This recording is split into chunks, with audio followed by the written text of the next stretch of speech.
कई बार इस्कॉन के भक्त कंफ्यूज हो जाते हैं कि मैं भक्ति कर रहा हूं लेकिन मेरे कर्म धुल नहीं रहे हैं, हमें बहुत कष्ट की महसूस हो रही है।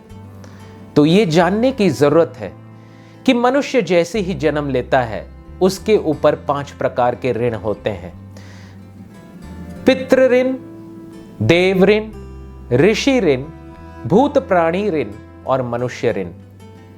पितृ ऋण, मनुष्य का शरीर माता पिता के रज और वीर्य से बनता है। माता के दूध और पिता के द्वारा कमाए हुए धन से उसका पालन पोषण होता है और माता पिता के धन से ही शिक्षा प्राप्त होती है। इस तरह पुत्र पर माता पिता का ऋण और माता पिता पर दादा दादी का ऋण और दादा दादी पर परदादा दादी का ऋण होता है और पितृ ऋण चुकाने की बहुत जरूरत है। मनुष्य जन्म लेते ही निःशुल्क हवा, पानी, धूप का सेवन करता है।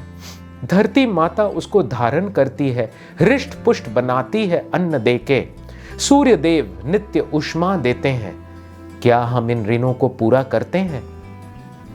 यज्ञ करके, हवन करके, संकीर्तन करके, दिया जला के, पुष्प दे के, धूप जला के नहीं, तो इसे पूरा करना चाहिए।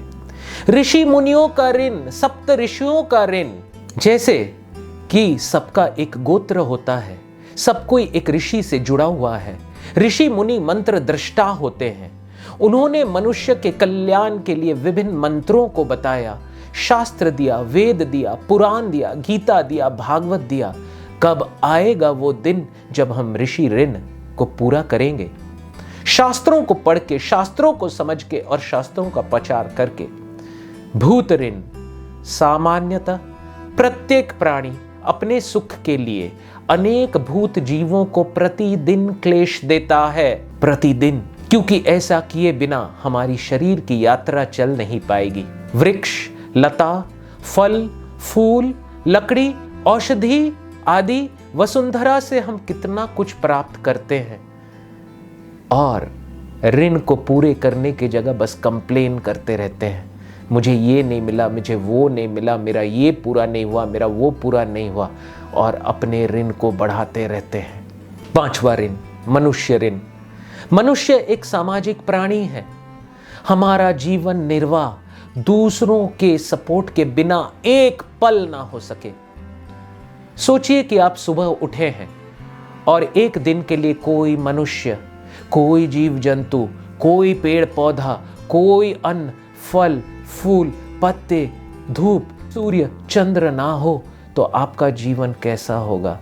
हम दूसरों के बनाए हुए रास्ते पर चलते हैं, दूसरों के द्वारा उपजाए हुए खाद्य पदार्थों का उपभोग करते हैं। ज्ञान का लाभ, धन का लाभ, श्रम का लाभ, समय का लाभ, और ये 5 प्रकार के दान लेने के बाद हम जी रहे हैं और फिर भी कंप्लेन करते हैं। दूसरों के द्वारा लगाए हुए वृक्ष और फलों का सेवन करते हैं। हमारे ऊपर दूसरे मनुष्यों का ऋण कितना है? तो अंत में मैं सबसे महत्वपूर्ण बात भक्तों को बताना चाहता हूं कि अगर आप 60% शुद्ध हैं, यानी 60% शुद्ध भक्ति करते हैं, तो 40% ये ऋण आप पे लागू होता है। और अगर आप 20% भक्त हैं तो 80% ऋण लागू होता है। अगर आप 0% भक्त हैं तो 100% आपके ऊपर ये ऋण लागू होता है। तो अब आप ही बताइए कि हमें क्या करना चाहिए। चैतन्य महाप्रभु पिंडदान किए, गया गए, शुद्ध भक्त भी करते हैं, लेकिन हमें लगता है हमें ये सब चीज़ों की क्या ज़रूरत है। तो अपने आप स्वयं में विचार करें कि आप कितने भक्त हैं और आपको ऋण मुक्ति के लिए कार्य करना चाहिए या नहीं। लेकिन एक अच्छे बात के साथ आज के इस बात को समाप्त करेंगे कि जैसे जैसे आप भागवत पढ़ते हैं, पुराण पढ़ते हैं, भगवत गीता पढ़ते हैं, शास्त्र पढ़ते हैं, वैसे वैसे आप शुद्ध बनते हैं, शुद्ध भक्त बनते हैं और ऑटोमेटिकली सारे ऋणों से आपकी मुक्ति हो जाती है। जो शुद्ध भक्त बनता है उसके ऊपर कोई भी ऋण लागू नहीं होता। तो दोस्त, मैं तो अगर आपके जगह होता तो मैं दोनों करता, शुद्ध भक्ति भी करता और ऋण मुक्ति भी करता। अगर भक्त नहीं बन पाए तो भगवत धाम तो नहीं जा पाएंगे, लेकिन कम से कम अगले जन्म में कुछ सुख की प्राप्ति तो होगी, कुछ समय तो मिलेगा, ताकि मैं भक्ति फिर से कंटिन्यू कर सकूं, या मैं इस माया में रहूं कि मैं शुद्ध बन गया हूं और मेरे ऊपर तो कोई ऋण लागू नहीं होता। अगर ऐसा हमें बोध हो तो केवल एक ही व्यक्ति हमें बचा सकते हैं, वो है गुरु और भगवान। हरे कृष्णा।